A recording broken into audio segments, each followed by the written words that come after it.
So ito na mga chika, Doras, it's showtime na sa GMA7!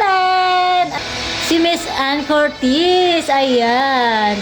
Grabe hindi mo na alam kung ano pampasabog ang kanilang bahagi sa atin. Kasi di ba nung nakaraan talaga naman nag-helicopter itong si Vice Ganda na magsiselebrate din ngayon ng kanyang birthday. Kanta po si Miss Ann.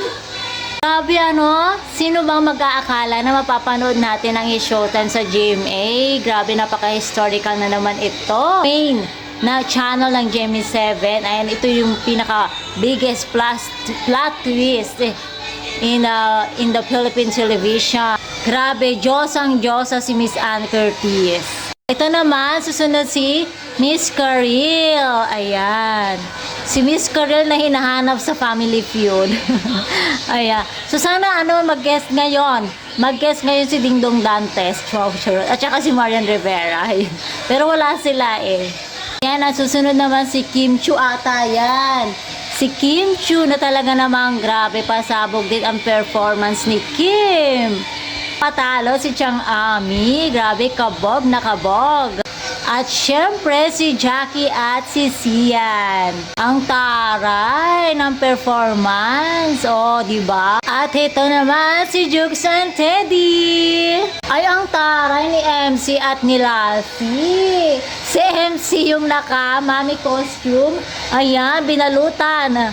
Si Lassie. Bakit nyo naman binalutan si Lassie? Ayan grabe, hataw na hataw. Talaga ba? Ryan Bang and Ayon Perez, mga madlang people, diba? In fairness kay Ayon nagde-develop or nag-i-improve na ang kanyang dance step. Naman, si Sir Ogie Alcacid at si Darren Espanto na hataw sa kanilang singing performance. Diba? Hindi rin papatalo ang Jong Hilario, ang nag-iisang Jong Hilario.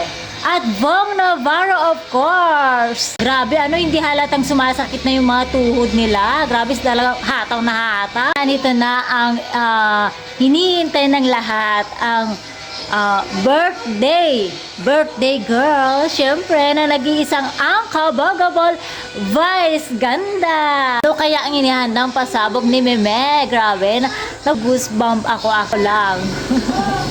Ba't ako parang naiiyak ako? Ay, taray! Ano kaya ang sasakyan ngayon ni Meme? Mag-helicopter ulit kaya siya or mag-airplane na? Taray! Grabe Wow! Nasa building si Meme. Nasa building siya ng GMA7. Ang taray! Grabe, pasabog. Bongga talaga si Meme Vice. Grabe, ang ganda ng outfit ni Meme, diba? Kabog.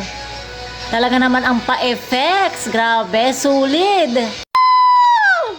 Ay, Goddess of all time, si Meme Vice. Grabe namang production yan. Diba? Pinento ni Meme Vice ang kanyang mga pinagdaanan. Kaya naman, laban lang. Ayan, nagpapasalamat si Meme Vice sa GMA7 dahil sa pagpapatuloy sa kanilang tahanan. Ngayong araw nga ay isi-celebrate ang birthday ng nag-iisang unbogable Vice Ganda. Happy birthday, Meme Vice Ganda. Yan, kaya naman mga chikador, simula Lunes hanggang Sabado, mapapanood na natin ang It's Showtime sa GMA7.